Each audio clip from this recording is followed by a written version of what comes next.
You ever watched a massive flock of birds, like suddenly change direction in the sky? Oh, yeah, like a murmuration. Exactly, a murmuration. Mhm. Or, a massive school of fish that just darts away from her predator in this perfect, synchronized unison. Right, with no obvious signal. Yeah. There's no committee meeting. There's no memo being passed around. Thousands of individual creatures just suddenly move as a single unified organism. Reacting to something totally invisible. Exactly. And, this morning, you probably woke up, scrolled through a feed, watched a video from a total stranger, maybe bought a supplement they recommend. Yeah, we all do. Right. And you probably thought, hey, I made a conscious choice to do that. But what if you didn't? Which is a terrifying thought, honestly. It really is. What if you were actually just acting out this 100-year-old psychological script designed for street mobs, just moving perfectly in sync with a digital flock? Well, it's a completely disruptive way to view our daily habits. I mean, we tend to view our internet behavior as a product of modern technology, right? Yeah, algorithms, smartphones, fiber optics. Exactly. But the underlying mechanics governing why we click or buy or join in on outrage, they're actually rooted in these century-old behavioral blueprints. Hardware hasn't changed. No, the hardware of the human brain hasn't changed at all. We've migrated the flock to a new environment. And that migration is exactly what we are unpacking in this deep dive. Because we have a genuinely mind-blowing source today. We really do. It's an article published just today, actually, March 12, 2026. It's by Patrick on the Everyday Persuasion website. Titled Gustave Le Bon, From Crowds to Influencers. Right. And our mission today is to look at how a French social psychologist who was studying 19th century street mobs perfectly predicts the exact behavior of modern social media influencers. And you, the digital crowds that follow them. Yes. It's like this massive shortcut to understanding why we believe what we believe online. To really grasp this, we have to rewind a bit, back to 1895. Okay, setting the scene. Yeah. Gustave Le Bon wrote this landmark book called The Crowd, a study of the popular mind. And France was going through massive social upheaval at the time, right? Exactly. So he spent his time observing how human beings behaved when they gathered in these huge masses in public squares. Just people watching on a grand scale. Pretty much. And his core observation was that when individuals join a crowd, they don't just act like a louder version of themselves. They undergo this fundamental psychological transformation. Okay, let's unpack this, because I want to challenge this premise right out of the gate. Sure, go for it. Le Bon was studying physical mobs, people packed shoulder to shoulder in cobblestone streets where there's, a tangible physical energy. A physical danger, even. Right, the real danger of getting trampled. But I'm usually participating in internet culture, sitting alone on my couch in my sweatpants. Very low physical threat. Zero physical threat. The danger is completely gone. So how can the psychology possibly be the exact same? That is the pivotal question. But Le Bon actually argued that physical proximity is, well, it's merely a catalyst. It's not the root cause. Oh, really? Yeah. The true mechanism of the crowd is psychological merging. So when you engage with a massive digital community, your brain still processes those engagement metrics. The millions of views, the endless comments. Exactly. Your brain processes that as a massive gathering of peers. You enter a state of collective consciousness. Yeah, even from the couch. Even from the couch. And in that state, Le Bon noted, people become far more emotional, significantly less rational, and they actively seek out a confident leader. Because they're trading their individual critical thinking for the security of the group. Exactly. I mean, thinking critically takes a lot of calories. It's exhausting. Well, it's actually precisely the opposite of that. It's not just about energy conservation. It's about avoiding the social friction of disagreement. Oh, I see. You don't want to be the odd one out. Right. In Le Bon's time, the leader was this charismatic figure standing on a balcony shouting down to the plaza. Today, that leader is the influencer. So an influencer's follower count isn't just a number. It's a modern digital town square. And the influencer is the guy standing on the soapbox. That's a perfect analogy. And just like those historical figures, modern influencers don't build their crowds by providing nuanced peer-reviewed data. Definitely not. They build their crowds through absolute certainty and charisma. Is the fact that influencers use certainty over facts exactly why a single post can mobilize thousands to mass buy a product? Oh. Or attack a brand? Absolutely. If we connect this to the bigger picture, followers are actively looking for direction. A highly confident voice provides a psychological shortcut. They aren't evaluating the chemical compounds of the moisturizer. No, they are outsourcing their decision-making to the person on the digital balcony. When an influencer speaks with total authority, it just removes the burden of ambiguity. The crowd adopts the message, repeats it, and moves in unison. So, assuming the influencer has this digital town square gathered, and everyone is primed to listen, how do they actually plant the seed? Like, how do they get the crowd to act? Le Bon called this suggestibility, right? Yes, suggestibility is essentially the engine of crowd behavior. Okay. Le Bon observed that once someone is psychologically integrated into a crowd, their natural skepticism largely evaporates. It just disappears. Pretty much. They become hypersensitive to suggestions from the leader. And Patrick's article on everyday persuasion highlights 3 classic techniques that historical leaders use. Which are entirely dominant on your feeds today. Exactly. The first one is affirmation. Making bold, unquestionable statements. It's never, hey, this morning routine might help you focus a bit better. Right. It's always absolute. It's, this is the only morning routine that works. If you don't do this, you are destroying your potential. The mechanism at play here is cognitive ease. Nuance requires the brain to hold competing ideas, weigh evidence, tolerate uncertainty. Which is hard work. Right. Affirmation removes all of that. It delivers a finalized conclusion. For a crowd mind that is already leaning away from rational analysis, a bold, simple affirmation feels incredibly satisfying and safe. It's junk food for the brain. It just goes down easy. Exactly. And that ties directly into the second technique, which is repetition, seeing the same message over and over. But why does that actually work? I mean, if I see a bad claim 10 times, it shouldn't magically become a good claim. It shouldn't, logically. But neurologically, we are dealing with what psychologists call the illusory truth effect. The illusory truth effect. Yeah. When your brain is exposed to the same slogan, the same visual aesthetic, or the same product repeatedly, it processes that information more smoothly each time. Okay, so it gets easier to digest. We call this cognitive fluency. The catch is that the human brain is prone to misinterpreting that feeling of fluency, that ease of processing as truth. Wait, really? Yeah. Wow. So if an influencer constantly shows the exact same beautifully organized fridge or repeats the same catchphrase, my brain starts to confuse the familiarity of the image with the absolute truth of that lifestyle. Exactly. You stop questioning if the lifestyle is realistic at all, and you simply accept it as the baseline reality of that community. That is wild. And that brings us to the third and arguably most powerful technique, emotional framing. Specifically, what the source material refers to as the plain folks technique. Okay, here's where it gets really tricky, because the plain folks technique is when influencers present their advice through personal stories of struggle. Right, the vulnerability. It's the classic makeup-free crying selfie talking about their battle with burnout right before pitching a productivity planner. The pivot. Yeah. And wait, so when an influencer makes a vulnerable post about their morning routine struggles, I'm feeling a parasocial friendship, but my natural skepticism is dropping. They're basically using a century-old crowd control tactic wrapped up as relatability. What's fascinating here is how empathy overrides the brain's critical evaluation centers. How so? Well, when someone pitches you a product coldly, your brain's defense mechanisms are up.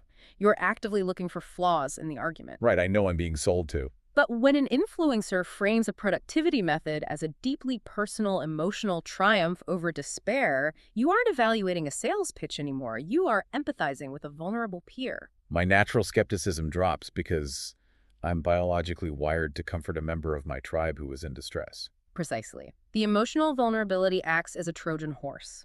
It smuggles the persuasion right past your critical thinking. So you adopt the planner without a second thought because rejecting it feels like rejecting a friend. Exactly. It's an incredibly potent form of crowd control because it completely masks the power dynamic.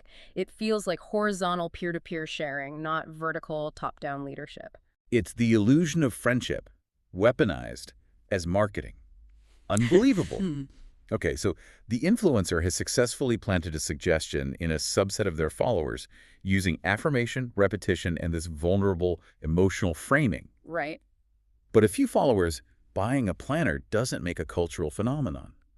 How does a localized spark turn into a global internet forest fire? That's the contagion phase. Right, like how do we go from 10 people buying a specific water bottle to millions of people participating in a massive viral movement literally overnight? Well, that phenomenon is what Le Bon termed contagion. He actually likened the spread of ideas in a crowd to a pathogen. Like a virus. Exactly. Once a suggestion takes hold, it spreads through pure, uncritical imitation. In our current digital ecosystem, contagion is simply what we call a trend. Here's where it gets really interesting. I like to think of contagion as a digital yawn. A digital yawn? Yeah, you know how when you see someone yawn, your mirror neurons fire and you physically cannot stop yourself from yawning too? Oh, sure, it's contagious. It's completely involuntary. So it's like the bandwagon technique on steroids. It's a digital yawn. Once the high-status influencer does a specific dance or uses a specific audio clip, other creators immediately duet it. They remix it. They copy the format. Right, turning a single action into a repeating template that everyone else is biologically hardwired to copy. The digital yawn is a fantastic way to visualize it. It highlights the biological imperative to mimic. We are evolutionary creatures who survived by copying the successful behaviors of the dominant members of our group. We want to signal our belonging to the tribe. Exactly. But what makes modern contagion so much more explosive than what Le Bon witnessed in 1895 is algorithmic acceleration and engagement metrics. Right. I mean, Le Bon didn't have a massive scoreboard hanging over the streets of Paris showing exactly how many people agreed with the leader. Exactly. When you see a post with 4 million likes and 100,000 shares, those metrics act as massive, flashing public signals that declare the entire tribe is doing this. It's undeniable proof. It triggers the bandwagon effect on a global scale. The metrics validate the behavior instantly, removing any lingering hesitation. The contagion moves at the speed of fiber optics. Okay, so contagion perfectly explains how harmless things spread. A new way to chop onions, a viral fashion aesthetic, a funny challenge. It's imitating the digital yawn. The lighthearted stuff, yeah. But we have to look at the dark side of this architecture. What happens when the crowd's energy turns negative? Why do we see completely normal, everyday people who are probably incredibly kind in real life, act so viciously and aggressively online? This is the most dangerous aspect of Le Bon's theory, and it centers on the concept of anonymity. Anonymity. Yes. Le Bon argued that joining a massive crowd induces a state of de-individuation. You lose your individual sense of self, and critically, you lose your sense of personal accountability. Because when you are just one face in a sea of 10,000 people, the perceived risk of consequence drops to zero. It's the diffusion of responsibility. If one person throws a rock, they're a criminal. If 10,000 people throw rocks, it's a movement. And the digital environment is custom-built to maximize this de-individuation. We hide behind handles and avatars. We are looking at human faces, we're looking at text on glass. Right. And when an influencer points their crowd at a target, maybe a rival creator, or a brand that slighted them, they provide the initial spark of outrage. And the crowd is already in that highly suggestible state. Exactly. They adopt the outrage as their own. They flood comment sections using the exact same aggressive language, the exact same jokes, the exact same punitive emojis. They merge into a single, highly emotional entity, a digital mob. A digital mob. The Everyday Persuasion article actually points out 5 red flags that indicate you might be acting as part of a digital mob. And I want to ask you, the listener, directly. It's a good question to ask. Have you ever found yourself leaving an angry comment on a brand's page just because your favorite creator was mad at them? Have you ever piled onto a stranger using an insult you literally just saw 3 other people use in the thread above yours? It happens so easily. It does. It really makes you wonder, are we losing our individual consumer identities completely? Yeah. Are we just becoming coordinated digital mobs? This raises an important question about personal responsibility. What happens in these fan communities is the creation of a massive echo chamber that normalizes extreme behavior. You don't feel like you're being cruel. No, because when everyone around you in a digital space is reacting with intense coordinated aggression, the baseline for acceptable behavior shifts. You feel righteous. You feel like you are participating in a necessary community defense. Right. The collective mind justifies the individual action, removing the individual sense of risk. You feel righteous because the crowd is righteous. It's terrifying to realize how easily the human brain slips into that mode. It really is. But this brings up a huge contradiction. If being in a crowd makes us susceptible, strips away our critical thinking, and potentially turns us into a vicious digital mob, why on earth do we keep joining them? That's the million-dollar question. Why do we actively seek out these influencers and willingly hit subscribe? Because the alternative complete isolation is psychologically unbearable for a social species, it fundamentally comes down to 2 very powerful human drivers: belonging and prestige. Okay, belonging and prestige. Le Bon observed that individuals fundamentally crave the identity and the shared purpose that comes from merging with a confident group. So joining an aesthetic tribe or a massive fandom isn't just about liking the content. It's about acquiring a prepackaged identity. Exactly. It provides a sense of place in a chaotic, overwhelming digital world. It gives you a label, a distinct set of values, and an instant peer group. And people will do anything to keep that feeling. To maintain that deeply rewarding feeling of belonging, followers will gladly trade their individual skepticism and adopt the group's attitudes. Marketing analysts actually call this acting like sheeple. Sheeple, right? And the glue that holds that loyalty together is prestige. The halo effect. Yes, prestige is the aura of authority that comes from massive numbers, millions of followers, huge engagement ratios. These act as undeniable public signals of high status. So what does this all mean? Because I want to push back on this concept of prestige translating into universal authority. Okay, how so? Let's say someone has immense prestige because they are undeniably brilliant at makeup tutorials or they give excellent fitness advice. Sure. Why does the crowd suddenly treat them as a trusted voice on completely unrelated serious topics like geopolitics or intricate medical science? Just because someone has prestige in fitness, we suspend our independent judgment on medical claims just because a lot of other people click follow.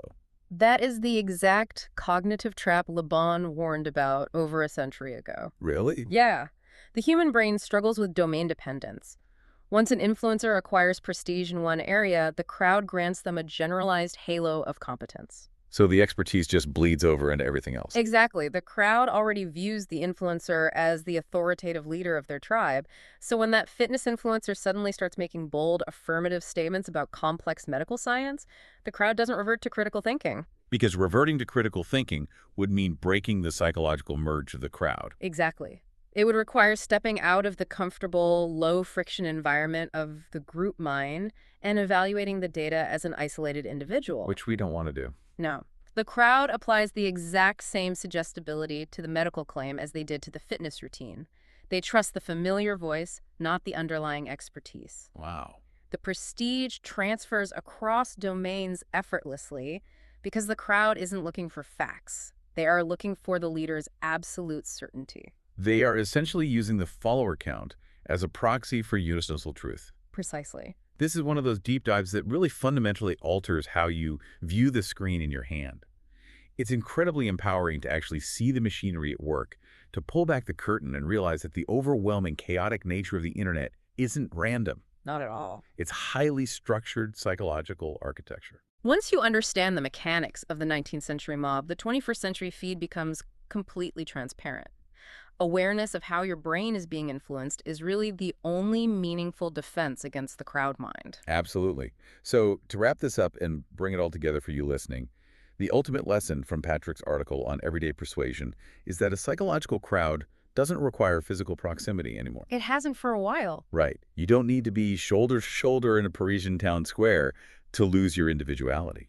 The modern crowd exists in the comment sections, in the fan communities, and in the algorithmic feeds. And the leaders of these digital clouds are deploying the exact same techniques of affirmation, repetition, and emotional framing that leaders used over a century ago. The tools have evolved, but the human vulnerabilities they target are exactly the same. Absolutely exactly the same. You know, the source material actually included a poem by a writer named Will Camden that I think sums the reality of this entire deep dive up perfectly. Oh yeah, the poem. It goes like this. You think you choose the path you tread, but I have mapped the road ahead. Through headlines, habits, and subtle fires, I pull the invisible silken wires. That perfectly captures the essence of Le Bon's theory applied to our modern digital existence. It really gives you chills. My advice to anyone listening is to actively start looking for those invisible wires. The next time you are scrolling through your feed, force yourself to pause. Catch yourself in the act. Right. When an influencer makes a definitive, nuance-free claim, recognize the affirmation. When you see the same aesthetic everywhere, recognize the illusory truth effect of repetition. And when a product is pitched through a tearful, vulnerable story, spot the emotional framing, bypassing your logic. Once you identify the techniques, the spell of suggestibility instantly begins to break. You stop being a bird, reacting blindly to the flock, and you start seeing the whole sky. Which leaves us with a final, lingering question for you to ponder on your own time today. The big takeaway. Yeah. If our modern digital behaviors, from the things we buy, to the viral trends we imitate, to the sudden outrage we feel in comment sections, could be perfectly mapped and predicted by a 19th century psychologist studying the primal mechanics of street mobs. Then you have to ask yourself, How much of your digital identity is actually yours, and how much is just the 100-year-old crowd mind speaking through you?